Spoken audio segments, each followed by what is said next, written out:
জল ভরা ঘট কাঁধে নিয়ে চলছে সারি সারি, কানা খোড়া বৃদ্ধ যুবক যত নর নারী।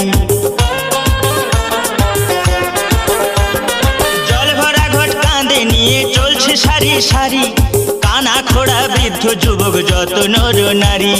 কষ্ট হলে চলে যাবি রে, সেখানে ঢালতে হবে শেওড়া ফুলির জল।